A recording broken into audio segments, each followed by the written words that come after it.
సహోదరులందరికీ యేసుక్రీస్తు నామములో వందనాలు. మనందరికీ తండ్రి అయిన దేవునికి స్తుతులు, స్తోత్రములు, కృతజ్ఞతాస్తుతులు చెల్లించుచున్నాను.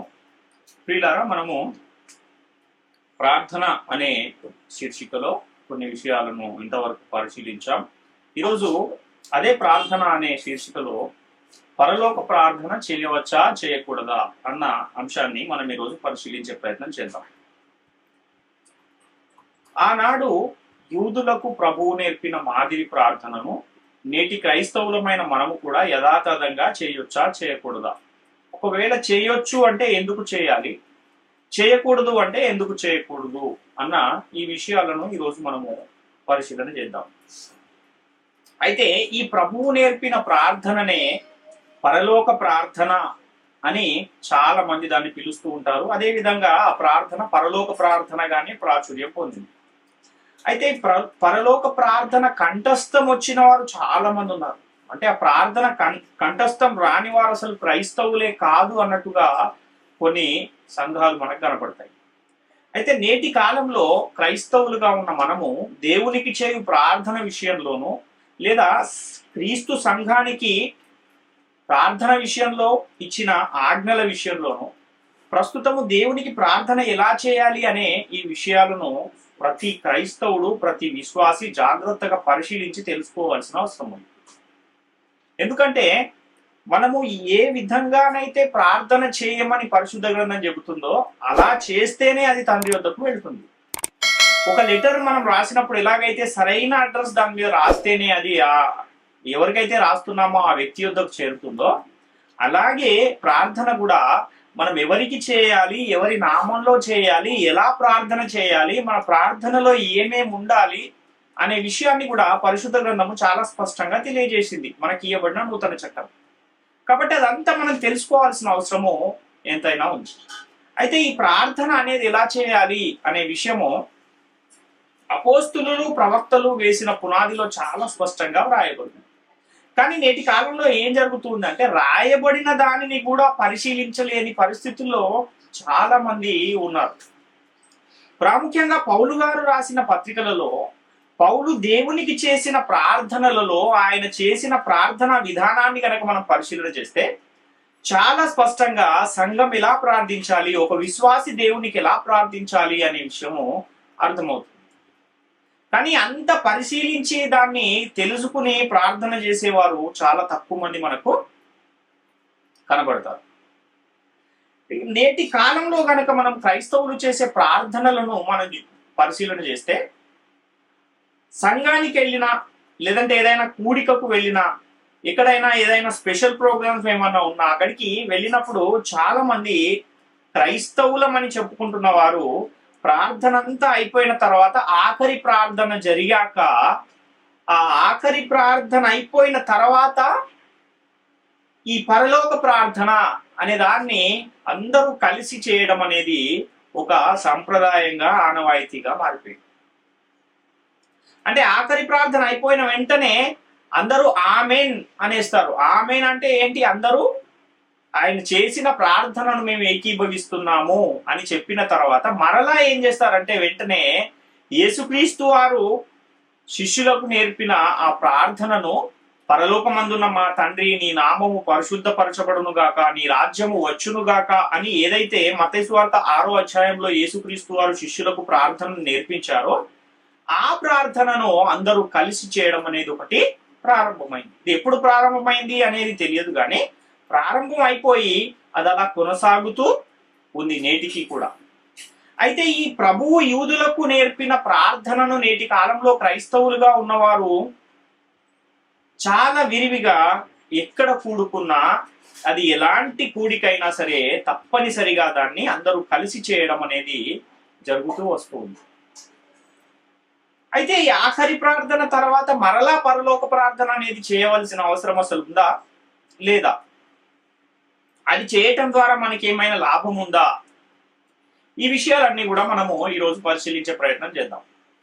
అయితే చాలా మందికి రోజువారీ పనులు ఎలాగైతే చేసుకోవడం అలవాటు అయిపోయిందో, పొద్దున్న లేవగానే ప్రతి ఒక్కరు కూడా లేవగానే కొన్ని తప్పకుండా తప్పనిసరిగా చేయవలసిన పనులుగా కొన్నింటిని పెట్టుకుంటారు. కొంతమంది లేవగానే మొహం కడుక్కుని జాగింగ్కి వెళ్ళేవారు ఉంటారు, కొంతమంది ఏమో యోగా చేసుకునే వాళ్ళు ఉంటారు, ఇంకా కొంతమంది లేవగానే టీ తాగేసి పేపర్ చదివే వాళ్ళు ఉంటారు. ఇలా తప్పనిసరిగా ఏదేమైనా అది మాత్రం జరగాలి కంపల్సరిగా అలా పెట్టుకుని ఆ పనులను ఎలాగైతే చేసుకుంటారో అదే విధంగా ఈ పరలోక ప్రార్థనను కూడా అదే విధంగా అలవాటుగా దానిని తప్పనిసరిగా చేసే ఒక పరిస్థితి అనేక సంఘాలలో నేటి కాలంలో కనబడుతుంది.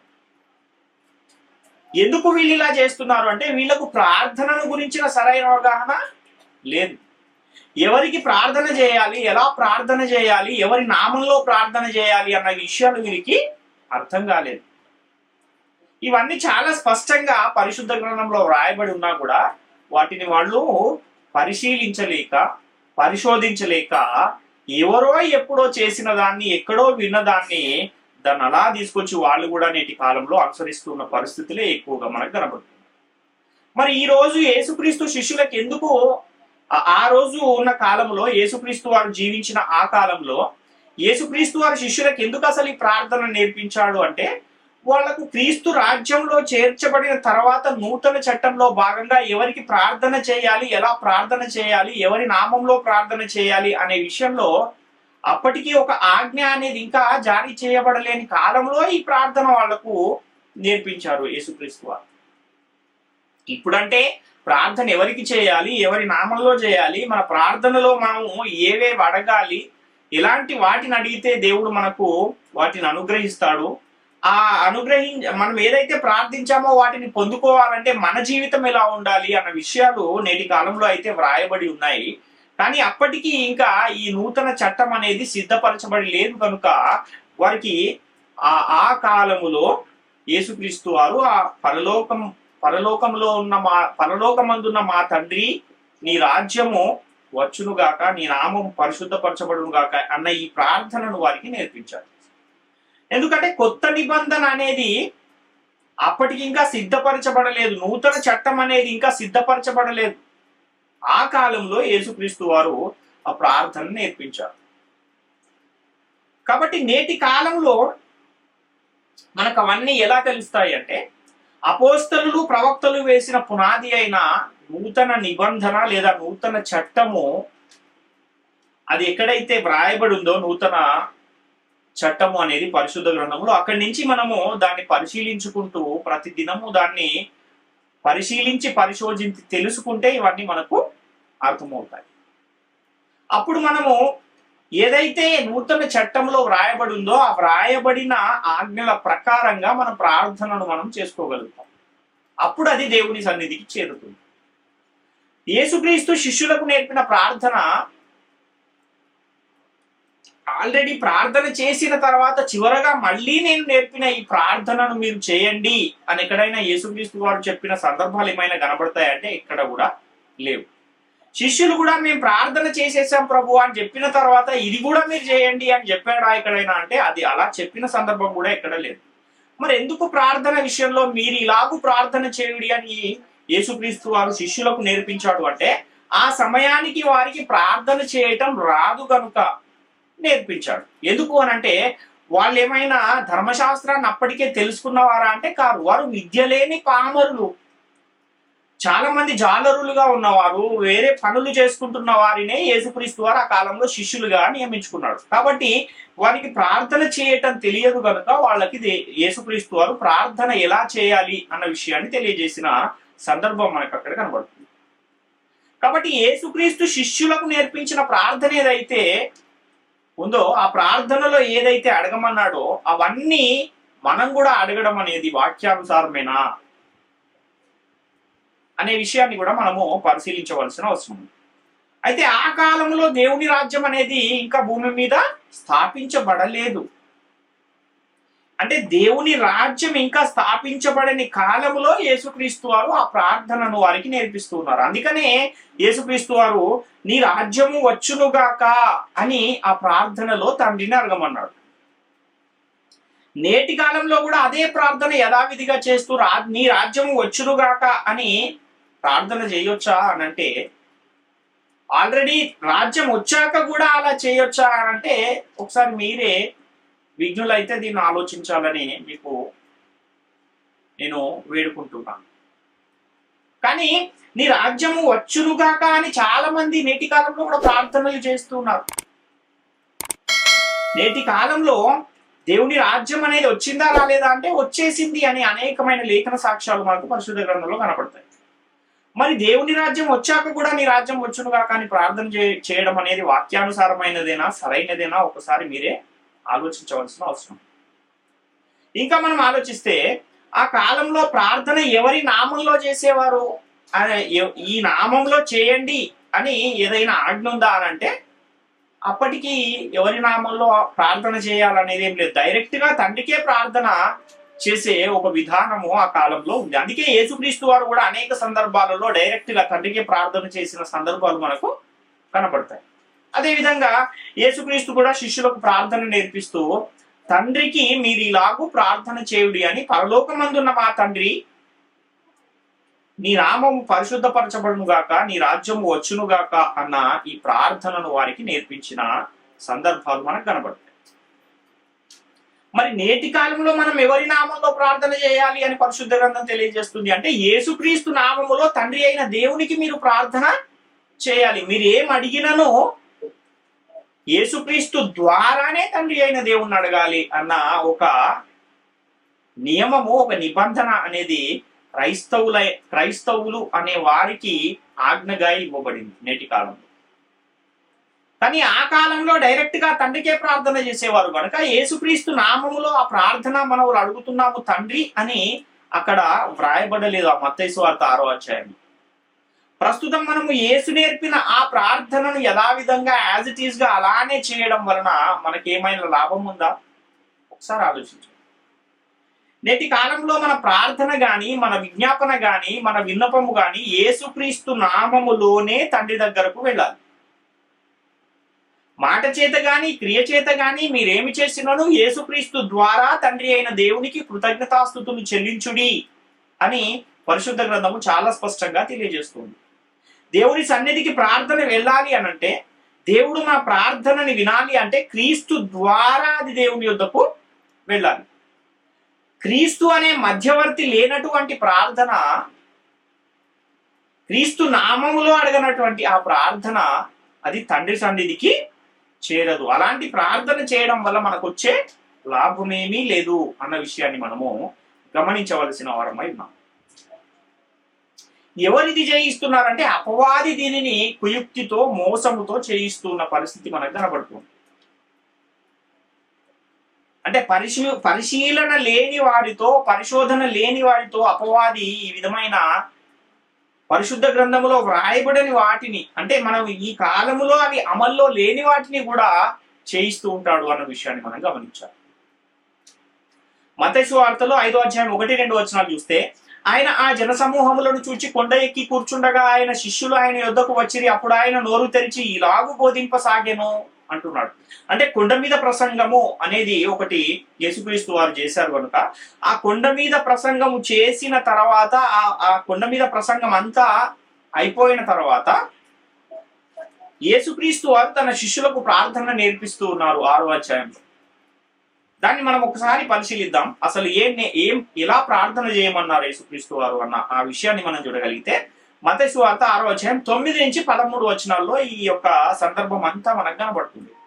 కాబట్టి మీరు ఇలాగూ ప్రార్థన చేయుడి, పరలోకమందున్న మా తండ్రి, నీ నామం పరిశుద్ధపరచబడును గాక, నీ రాజ్యం వచ్చును గాక, నీ చిత్తం పరలోకమందు నెరవేరుచున్నట్లు భూమి అందును నెరవేరును గాక.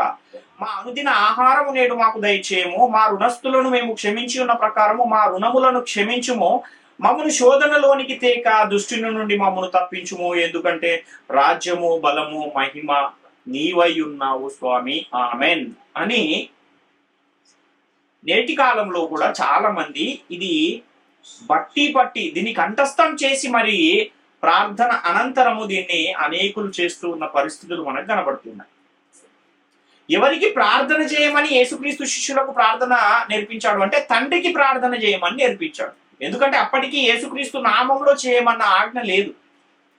నీ రాజ్యము వచ్చునుగాక అని ప్రార్థన చేయమన్నాడు అన్నాడు. అలాగే పరలోకమందును భూమి మీదను నీ చిత్తము నెరవేరునుగాక అని ప్రార్థన చేయమని యేసుక్రీస్తు వారు శిష్యులతో చెప్పిన సందర్భం కనబడుతుంది. ఇప్పుడు మనం జాగ్రత్తగా ఆలోచిస్తే, ఎవరైనా ఒక పిల్లవాడు తన తండ్రితో రాసుకోవడానికి నాకు పెన్నులు అయిపోయాయి, కొన్ని పెన్నులు తీసుకురండి డాడీ అని చెప్పాడు అనుకోండి. వాళ్ళ డాడీ ఒక పెన్నుల ప్యాకెట్ తీసుకొచ్చి ఆయనకి ఇచ్చాడు. ఇచ్చిన తర్వాత ఆయన తీసుకుని మరలా నెక్స్ట్ డే ఆ తర్వాత రోజే మరలా నాకు పెన్నులు కావాలని అడిగాడు అనుకోండి.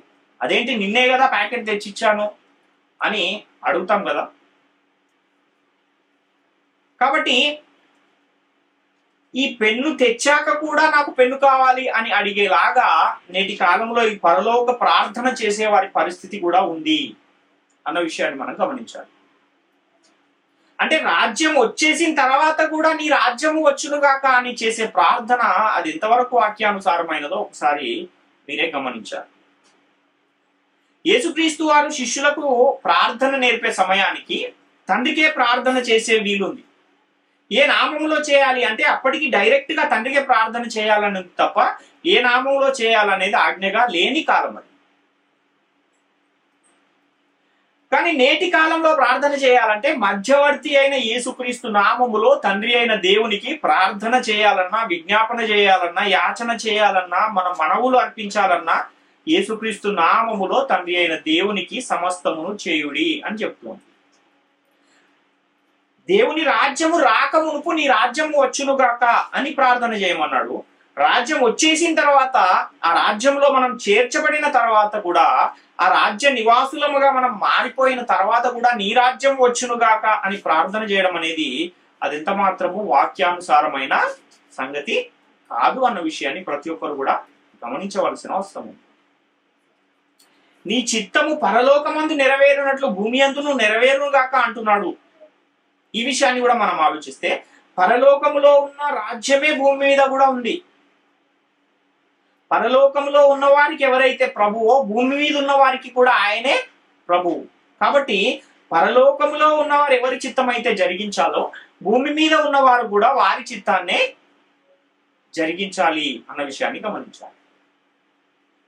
అంటే నువ్వు చిత్తాన్ని జరిగించేవాడిగా ఉన్నావా, లేకపోతే నీ చిత్తము నెరవేరునుగాక అని కేవలం ఆ ప్రార్థనను ప్రతి వారము లేదా ఎక్కడ కూడిక జరిగినా అక్కడ దాన్ని నోటితో పలకడం వరకే ఉన్నావా అన్న విషయాన్ని కూడా ఆలోచించవలసిన అవసరం ఉంది.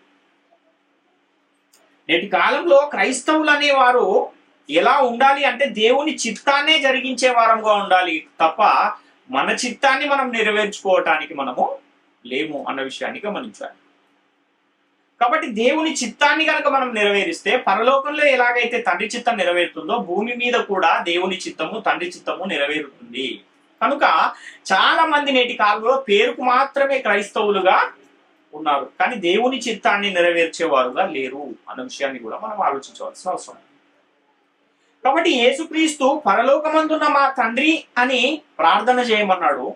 కానీ ఏదైతే యేసుక్రీస్తు శిష్యులకు నేర్పించాడో ఆ ప్రార్థననే యథాతథంగా చేయడం వలన మనకు వచ్చే లాభం ఏమీ లేదు అన్న విషయాన్ని మనం గ్రహించాలి. ఇప్పుడున్న పరిస్థితుల్లో గనక మనము ఎవరికి ప్రార్థన చేయాలి అని ఆలోచిస్తే, యేసుక్రీస్తు నామములో తండ్రి అయిన దేవునికి మనము ప్రార్థన చేయువారమై ఉన్నాం. కొలస్సీ పత్రిక 3వ అధ్యాయం 17వ వచనాన్ని మనం చూస్తే, కొలస్సీలకు రాసిన పత్రిక 3వ అధ్యాయం 17వ వచనం, మరియు మాట చేత గాని క్రియ చేత గాని మీరేమి చేసినను ప్రభు అయిన యేసు ద్వారా తండ్రి అయిన దేవునికి కృతజ్ఞతాస్తుతులు చెల్లించుచు సమస్తమును ఆయన పేరట చేయుడి అంటున్నారు.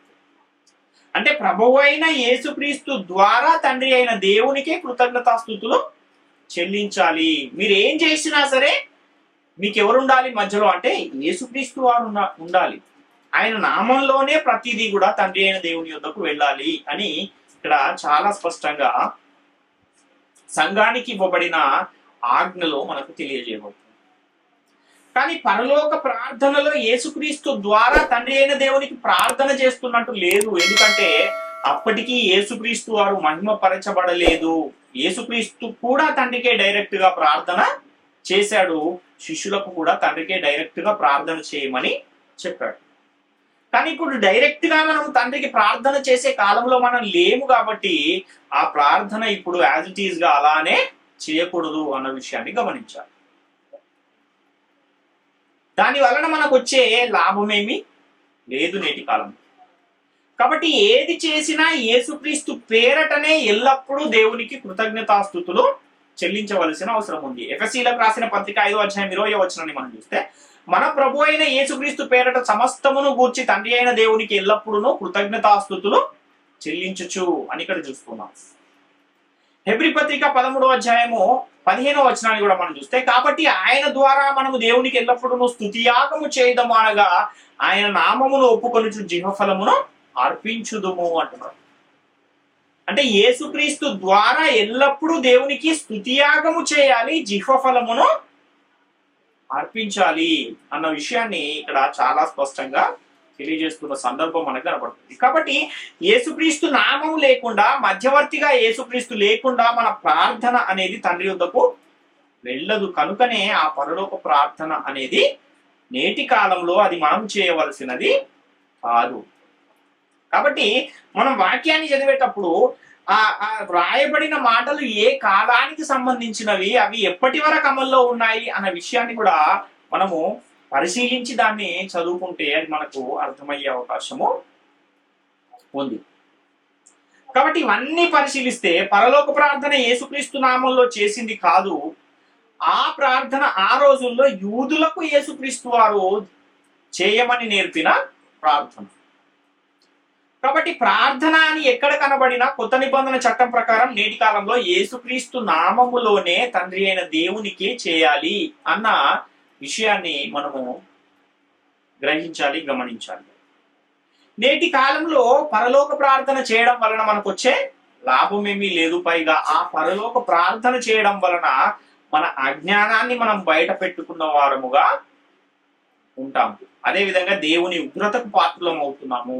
ఎందుకంటే నీ రాజ్యము వచ్చునుగాక అని రాజ్యము రాకముందు చేయాలి అని యేసుక్రీస్తు వారు నేర్పిన ప్రార్థన అది.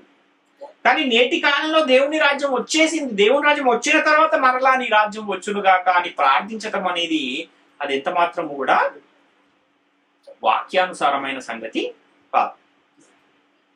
అంటే యేసుక్రీస్తు ఆ ప్రార్థన నేర్పించే సమయానికి అప్పటికి జరగని దానిని అడగమని చెప్పాడు. కానీ ఇప్పుడు అది జరిగిపోయిన కాలంలో మనం ఉన్నాం. కాబట్టి నీ రాజ్యం వచ్చునుగా కానీ ఏ కాలంలో అడగమన్నాడంటే రాజ్యం ఇంకా రాని కాలంలో నీ రాజ్యం వచ్చునుగాక అని ప్రార్థన చేయమని చెప్పాడు. కానీ నేటి కాలంలో రాజ్యం వచ్చేసింది, స్థాపించబడిపోయింది, ఆ రాజ్యము వ్యాప్తి చెందుతూ ఉంది, ఆ రాజ్య నివాసులుగానే మనము ఉన్నాం. మనకు క్రీస్తు ప్రభువుగా ఉన్నాడు, క్రీస్తు ఆజ్ఞలను మనం చట్టముగా కలిగి ఉన్నాం. అలాంటి కాలంలో నేడు మనం ఉన్నాం. అంధకార సంబంధమైన రాజ్యము నుండి మనలను విడిపించి తన కుమారుని రాజ్య నివాసులుగా ఆల్రెడీ దేవుడు చేసేశాడు. దేవుని రాజ్యంలో మనం ఉండి కూడా ఇంకా నీ రాజ్యం వచ్చునుగా కానీ ప్రార్థన చేయడం అంటే అది ఎంతవరకు వాక్యానుసారమో ఒకసారి మీరే ఆలోచించండి. మనము ఒక ప్రాంతం నుండి ఇంకో ప్రాంతానికి వెళ్తున్నప్పుడు, ఒక ఊరి నుంచి ఇంకో ఊరికి వెళ్తున్నప్పుడు బస్ స్టాండ్ లో బస్సు కోసం వెయిట్ చేస్తున్నాము. మన బాబు ఇంకా ఎప్పుడు వస్తుంది డాడీ బస్సు అని అడిగినప్పుడు ఒక 5 నిమిషాల్లో వస్తుంది అన్నాము. 5 నిమిషాలు అయిపోయింది, బస్సు వచ్చేసింది, బస్సు ఎక్కేసాము, బస్సులో సీట్ దొరికింది, కూర్చున్నాం. బస్సులో కూర్చుని ప్రయాణం చేస్తూ ఉన్నప్పుడు కూడా బస్సు ఇంకెప్పుడు వస్తుంది డాడీ అని పిల్లవాడు అడిగాడు అనుకోండి, ఆ పక్కనున్న వాళ్ళు కూడా ఏంటి వీడికి జ్ఞానం ఉందా లేదా, బస్సులో కూర్చుని మళ్ళీ బస్సు ఎప్పుడు వస్తుంది అని అడుగుతున్నాడు ఏంటి అని ఎలాగైతే అంటారో, ఈ పరలోక ప్రార్థన విషయంలో కూడా నీ రాజ్యము వచ్చునుగా కానీ ఇంకా నీవు ప్రార్థన చేస్తున్నావంటే ఆ బస్సు ఎక్కిన తర్వాత కూడా బస్సు ఎప్పుడు వస్తుంది అని అడిగిన పిల్లవాని వలె నీ యొక్క పరిస్థితి ఉంది అన్న విషయాన్ని ఒకసారి గమనించాలి. కాబట్టి మనము ఎలా ఉండాలంటే జ్ఞానానుసారమైన ప్రవర్తన గలవారముగా మనం ఉండాలి. రోమీలకు రాసిన పత్రికలో 10వ అధ్యాయం 1వ వచనంలో కూడా పౌలు గారు ఇశ్రాయేలీయులను గురించి మాట్లాడిన మాట ఒకటి కనబడుతుంది. ఇశ్రాయేలీయులు రక్షణ పొందవలెనని నా హృదయాభిలాషయు దేవునికి నేను చేయు ప్రార్థనయునై ఉన్నది. వారు దేవుని యందు ఆసక్తి గలవారని నేను వారిని గూర్చి సాక్ష్యం ఇచ్చుచున్నాను, అయినను వారి ఆసక్తి జ్ఞానానుసారమైనది కాదు అని పౌలు గారు అక్కడ తెలియజేస్తున్నారు. అంటే ఆసక్తి ఉంటే సరిపోదు, అది ఎలా ఉండాలంటే జ్ఞానానుసారమైన ఆసక్తి అయి ఉండాలి. అప్పుడే అది మనకేమైనా ప్రయోజనాన్ని చేకూరుస్తుంది. కాబట్టి నేటి కాలంలో కూడా పరలోక ప్రార్థన చేయించడం అనేది అపవాది యొక్క కుయుక్తి. కనుక ఇప్పటికైనా వాక్యాన్ని పరిశీలించి మీరు ఇంకా పరలోక ప్రార్థన ఒకవేళ చేస్తూ ఉంటే అది నేటి కాలంలో అవసరం లేదు అన్న విషయాన్ని గమనించవలసినదిగా మిమ్మల్ని వేడుకొంచున్నాం. మత్తయి సువార్త 6వ అధ్యాయం 10వ వచనంలో ఆ మాటను మనం ఒకసారి ఆలోచిస్తే, నీ రాజ్యము వచ్చును గాక, నీ చిత్తము పరలోకమందు నెరవేర్చున్నట్లు భూమి అందును నెరవేరును గాక అంటున్నాడు. అంటే నీ రాజ్యము వచ్చును గాక అని రాజ్యము రాకముందు ప్రార్థన చేయమన్నాడు. మరి ఇప్పుడు దేవుని రాజ్యం వచ్చిందా రాలేదా అంటే వచ్చేసింది. వచ్చాక కూడా అలా ప్రార్థన చేయొచ్చా అంటే చేయకూడదు.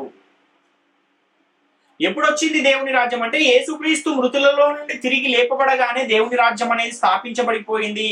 యేసుక్రీస్తు రాజుగా నియమింపబడ్డాడు ఆ రాజ్యానికి. ఆ రాజ్యంలోనే ప్రజగా మనము ఉన్నాం. మత్తయి సువార్త 28వ అధ్యాయం 18వ వచనాన్ని మనం చూస్తే, అయితే యేసు వారి యుద్ధకు వచ్చి పరలోకమందును భూమి మీదను నాకు సర్వాధికారం ఇవ్వబడి ఉన్నది అంటున్నాడు. అంటే అప్పటి వరకు సర్వాధికారం ఇవ్వబడి లేదా అంటే లేదు. యేసుక్రీస్తు వారి యుద్ధకు వచ్చిన అపవాది ఏమంటున్నాడు, ఈ లోకమంతా నాకు అప్పగింపబడి ఉన్నది అని చెప్పిన ఒక సందర్భం మనకు మత్తయి సువార్త 4వ అధ్యాయంలో కనబడుతుంది. అందుకే అంధకార సంబంధమైన రాజ్యము నుండి మిమ్మును విడుదల చేసి తన కుమారుని రాజ్య నివాసులనుగా మిమ్మును దేవుడు చేసి ఉన్నాడు అంటున్నాడంటే అప్పటి వరకు అపవాదికి అధికారం ఉంది. కానీ ఎప్పుడైతే యేసుక్రీస్తు వారు మృతులలో నుండి తిరిగి లేపబడ్డారో అప్పుడు ఆ సర్వ అధికారము కూడా ఎవరికి ఇవ్వబడింది అంటే యేసుక్రీస్తు వారికి ఇవ్వబడింది అన్న విషయాన్ని మనం గమనించాలి. దేవుని రాజ్యం అనేది స్థాపించబడింది కనుకనే 3 లోకాల మీద సర్వాధికారి అయి యేసుక్రీస్తు ప్రభువుగా ఆయన నియమింపబడ్డాడు. అందరికంటే పైనామము ఆయనకి ఇవ్వబడి ఉంది. కాబట్టి ఇప్పుడున్న పరిస్థితుల్లో యేసుక్రీస్తు ఏం చేస్తున్నాడంటే రాజ్య పరిపాలన చేస్తున్నాడు. రెండవసారి వచ్చినప్పుడు తండ్రి అయిన దేవునికి తన రాజ్యాన్ని అప్పగిస్తాడు అని కూడా పరిశుద్ధ గ్రంథం తెలియజేస్తుంది. ఫిలిప్పీలకు రాసిన పత్రిక 2వ అధ్యాయం 9 నుంచి 11వ వచనాలు మనం చూస్తే, అందుచేతను పరలోకమందున్న వారిలో గాని భూమి మీద ఉన్న వారిలో గాని భూమి క్రింద ఉన్న వారిలో గాని ప్రతి వాని మోకాలును యేసు నామమున వంగునట్లును ప్రతి వాని నాలుకయు తండ్రి అయిన దేవుని మహిమార్థమై యేసుక్రీస్తు ప్రభు అని ఒప్పుకొనున్నట్లును దేవుడు ఆయనను అధికముగా హెచ్చించి ప్రతి నామమునకు పైనామమును ఆయనకు అనుగ్రహించెను అని ఇక్కడ చూస్తున్నాం. అంటే పరలోకమందు మరియు భూమి మీద భూమి క్రింద అంటే ఈ 3 లోకాలలో ఉన్నవారు కూడా యేసుక్రీస్తుని ఏమని ఒప్పుకోవాలి? ప్రభువు అని ఒప్పుకోవాలి. యేసుక్రీస్తును ప్రభువు అని ఒప్పుకుంటే ఏం జరిగినట్టు అని అంటే దేవుని రాజ్యము లేక క్రీస్తు రాజ్యం అనేది వచ్చేసింది. ఆ రాజ్యములోనే నేనున్నాను, నాకు ప్రభువుగా యేసుక్రీస్తు వారు ఉన్నారు అని మనము ఒప్పుకుంటున్నట్టు అన్న విషయాన్ని మనం గమనించాలి. కానీ నీ రాజ్యము వచ్చునుగాక అని ఆఖరి ప్రార్థన తర్వాత మరలా నీవు దాన్ని నీ నోటితో దాన్ని పలుకుతున్నావు అంటే దేవుని రాజ్యం ఇంకా రాలేదు అని నీవు అంటున్నట్టే కదా. ఒకసారి ఆలోచించాలి దీన్ని. యేసుక్రీస్తును ప్రభు అని నీవు ఒప్పుకోవట్లేదు. ఒకవేళ నీవు నీ రాజ్యం వచ్చునుగాక అంటున్నావు అంటే ఇంకా ఇప్పటికీ యేసుక్రీస్తు రాజ్యం అనేది రాలేదు, భవిష్యత్తులో రాబోతుంది. అందుకే నీ రాజ్యము వచ్చునుగాక అన్న ప్రార్థన నీవు చేస్తున్నావు అంటే క్రీస్తును ప్రభువుగా నీ హృదయంలో ఇంకా ప్రతిష్ఠించుకోలేదు. ఇప్పుడు నీవు చేయు ప్రార్థనలో నీ రాజ్యము విస్తరించునుగాక, నీ రాజ్యము వ్యాప్తి చెందునుగాక అని చేయాలి. అది సరైన ప్రార్థన, అది వాక్యానుసారమైన ప్రార్థన. ఎఫెసీ పత్రిక 1:20-21 చూస్తే, ఆయన ఆ బలాతిశయము చేత క్రీస్తును మృతులలో నుండి లేపి సమస్తమైన ఆధిపత్యము కంటేను, అధికారం కంటేను, శక్తి కంటేను, ప్రభుత్వము కంటేను, ఈ యుగమునందు మాత్రమే గాక రాబో యుగమునందును పేరు పొందిన ప్రతి నామము కంటేను ఎంతో హెచ్చుగా పరలోకమునందు ఆయనను తన కుడి పార్శ్వమున కూర్చుండబెట్టుకుని ఉన్నాడు. అంటే ఈ భూమి మీద ఎన్ని అధికారాలు, ఎన్ని ఆధిపత్యాలు అయితే ఉన్నాయో వాటన్నిటికంటే ఎంతో హెచ్చైన అధికారాన్ని, ఎంతో హెచ్చైన ప్రభుత్వాన్ని, ఎంతో హెచ్చైన నామాన్ని యేసుక్రీస్తు వారికి ఇచ్చి అందరి మీద ప్రభువుగా యేసుక్రీస్తు వారిని దేవుడు నియమించాడు. అలా నియమించి తన కుడి పార్శ్వమున కూర్చుండబెట్టుకున్నాడు అని ఇక్కడ చూస్తున్నాం. కాబట్టి యేసుక్రీస్తు వారు కలిగి ఉన్న మహిమను మనము తెలుసుకోలేకపోతే ఇలానే నీ రాజ్యము వచ్చునుగాక అని ప్రార్థిస్తారు. అంటే యేసుక్రీస్తు మహిమను గ్రహించలేని వారు. ఒకవేళ యేసుక్రీస్తు మహిమను కనుక నీవు గ్రహించగలిగితే, యేసుక్రీస్తుకి అందరికంటే పైనామము దేవుడు ఇచ్చాడు అన్న విషయము నీకు అర్థమైతే, యేసుక్రీస్తు అందరికీ ప్రభువుగా యేసుక్రీస్తును దేవుడు నియమించాడు అన్న విషయం కనుక నీకు అర్థమైతే, ఆ యేసుక్రీస్తు యొక్క రాజ్యములోనే నేను ఉన్నాను అన్న విషయం నీకు అర్థమవుతే నీ రాజ్యము వచ్చునుగాక అని నీవు ప్రార్థించు. యూదులైన తన శిష్యులకు యేసుక్రీస్తు నేర్పిన ప్రార్థనను యథాతథంగా నీవు చేస్తున్నావు అంటే క్రీస్తు పొందుకున్న ఆ మహిమను నీవు ఇంకా గుర్తించలేదు కనుకనే అలా ప్రార్థిస్తున్నావు అన్న విషయాన్ని గ్రహించవలసిన అవసరం. కనుక యేసుక్రీస్తు మహిమను గ్రహించని వారు, గుర్తించని వారు క్రీస్తు రాజ్యంలోనే లేనట్టు అన్న విషయాన్ని గమనించాలి. ఎందుకంటే క్రీస్తును అధిపతిగా, ప్రభువుగా ఒప్పుకొని వారే అలా నీ రాజ్యము వచ్చునుగాక అని ప్రార్థన చేస్తూ ఉంటారు. కాబట్టి ఎవరైనా అసలు ఒక విశ్వాసిగా మారాలన్నా, క్రైస్తవునిగా మారాలన్నా మొట్టమొదటి మెట్టు ఏదైనా ఉందా అంటే అది బాప్తిస్మము తీసుకోవడం. ఆ బాప్తిస్మం తీసుకునేటప్పుడు దేనిని నమ్మి బాప్తిస్మం పొందాలంటే యేసుక్రీస్తును ప్రభు అని ఒప్పుకోవాలి. దేవుడు క్రీస్తును మృతులలో నుండి లేపాడని హృదయమందు విశ్వసించి బాప్తిస్మం పొందాలి. కాబట్టి బాప్తిస్మం తీసుకునేటప్పుడేమో యేసును ప్రభు అని ఒప్పుకొని, దేవునికి నీవు చేసే ప్రార్థనలోనేమో నీ రాజ్యము వచ్చునుగాక అంటున్నావు అంటే యేసును ప్రభువుగా నోటితో ఒప్పుకున్నావు కానీ హృదయంలో ఇంకా దాన్ని నువ్వు అంగీకరించలేదు అని నీ ప్రార్థన తెలియజేస్తూ ఉంది. ఇన్ని లేఖన సాక్ష్యాలు ఉన్నా కూడా కొంతమంది వాతవేయబడిన మనస్సాక్షి గలవారై ఉండి సత్యవాక్యాన్ని నిరాకరిస్తూ ఉంటారు. అలాంటి వారిని మనము ఏమి చేయలేము.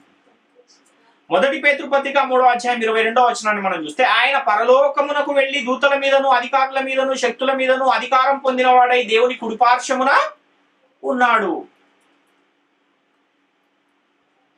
కాబట్టి ఆయన అధికారము పొందిన వాడై ఉన్నాడు.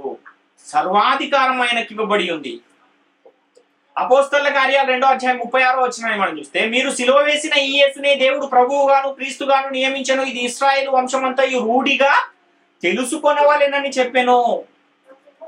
అంటే ఆయన ప్రభువుగా,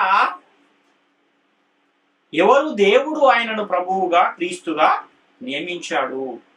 కాబట్టి ఆ దేవుడు నియమించిన ఆ నియామకాన్ని నిరాకరిస్తున్నావు ఒకవేళ నీవు నీ రాజ్యం వచ్చునుగా కానీ ప్రార్థిస్తే. కాబట్టి యేసుక్రీస్తు వారు ప్రస్తుత కాలంలో రాజ్యపాలన చేస్తూ ఉన్నాడు అన్న ఆ విషయాన్ని కూడా మనం చూడగలిగితే, కొరింథీయులకు రాసిన 1 పత్రిక 15:24-25 చూస్తే, అటు తరువాత ఆయన సమస్తమైన ఆధిపత్యమును, సమస్తమైన అధికారమును, బలమును కొట్టివేసి తన తండ్రి అయిన దేవునికి రాజ్యమును అప్పగించును. అప్పుడు అంతం వచ్చును. ఎందుకనగా తన శత్రువులనందరినీ తన పాదముల క్రింద ఉంచు వరకు ఆయన రాజ్య పరిపాలన చేయుచుండవలెను అని చెబుతున్నాడు. అంటే యేసుక్రీస్తు రెండవసారి వచ్చినప్పుడు ఏం చేస్తాడంటే తండ్రి అయిన దేవునికి రాజ్యాన్ని అప్పగిస్తాడు. తర్వాత అంతం వస్తుంది. అంటే యేసుక్రీస్తు రెండవసారి లోకానికి వచ్చేంత వరకు కూడా ఆయన ఏం చేస్తూ ఉండాలి అంటే రాజ్య పరిపాలన చేయుచుండవలెను అని ఇక్కడ మనకు లేఖనం కనబడుతుంది. కాబట్టి ఇప్పుడు ఆయన ఏం చేస్తున్నాడు ప్రస్తుతం అంటే రాజ్యపాలన చేస్తున్నాడు. ఏదైతే పాలన చేస్తున్నాడో ఆ రాజ్యానికి ఆయన ప్రభువుగా ఉన్నాడు, రాజుగా ఉన్నాడు. ఆ రాజ్యంలోనే మనము ప్రజలుగా ఉన్నాము. ఏదైతే ఆ రాజు యేసుక్రీస్తు అనే ఆ ప్రభువు ద్వారా నియమించబడిన చట్టాన్ని మనము అనుసరించవలసిన వారమై ఉన్నాం. కాబట్టి ఆల్రెడీ ఆయన రాజ్యపాలన చేస్తున్నాడు అని బైబిల్ గ్రంథం చెప్తుంటే నీ రాజ్యం వచ్చునుగాక అని ప్రార్థన చేయడం అంటే, మరొకసారి మీరే ఈ వాక్యాలన్నీ పరిశీలించాక మిమ్మల్ని మీరు ఆత్మవిమర్శ చేసుకోవాల్సిన అవసరం. కొలస్సీయులకు రాసిన పత్రిక 1వ అధ్యాయం 13వ వచనాన్ని కూడా మనం చూస్తే, ఆయన మనలను అంధకార సంబంధమైన అధికారములో నుండి విడుదల చేసి తాను ప్రేమించిన తన కుమారుని యొక్క రాజ్య నివాసులనుగా చేసెను అని ఇక్కడ చూస్తున్నాం. చేసెను, అది జరిగిపోయింది ఆల్రెడీ. మనల్ని తన కుమారుని యొక్క రాజ్య నివాసులనుగా చేసెను అంటే రాజ్యం వచ్చేసినట్ట రానట్ట ఒకసారి ఆలోచించండి. దేవుడు మనలను క్రీస్తు యొక్క రాజ్య నివాసులనుగా చేశాడు. యేసుక్రీస్తు శిష్యులకు ఆ ప్రార్థన నేర్పించే సమయానికి రాజ్యము రాలేదు కనుకనే నీ రాజ్యం వచ్చునుగాక అని ప్రార్థన చేయమన్నాడు.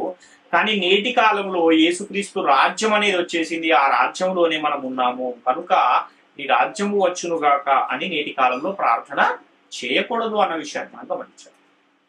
ప్రకటన గ్రంథం 1వ అధ్యాయం 6వ వచనాన్ని మనం చూస్తే, మనలను ప్రేమించు తన రక్తము వలన మన పాపముల నుండి మనలను విడిపించిన వానికి